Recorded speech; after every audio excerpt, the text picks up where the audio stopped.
स्वामी समर्थ. 2024 कधी संपलं हे कळलंच नाही आणि 2025 समोर येऊन उभा आहे.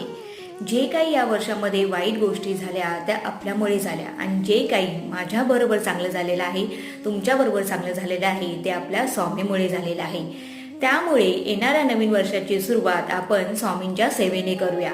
31ची पार्टी तर आपण सेलिब्रेट करतोच, पण यावर्षी थोडंसं वेगळं करूया. सगळे स्वामी सेवेकरांनी स्वामींच्या नामस्मरणाने सेवेने या नवीन वर्षाची सुरुवात करूया. तर सेवा कोणत्या आहेत? खूप छोट्या आहेत. तारक मंत्राचा जप करा, स्वामींच्या नामांचा जप करा, नाहीतर जर तुम्हाला जमत असेल तर स्वामी सारामृत जे आहे त्याचं पारायण करा. खूप छोट्याशा गोष्टी आहेत, पण ह्याच्यामुळे घरातील वातावरण आनंदमय होईल आणि स्वामींची कृपा आपल्यावर राहील. यावर्षी जसे स्वामी आपल्याबरोबर होते तसे ते पुढच्या वर्षीही असणार आहेत. फक्त आपले प्रयत्न चांगले ठेवा आणि स्वामींचा विसर कधीच पडून देऊ नका. श्री स्वामी समर्थ.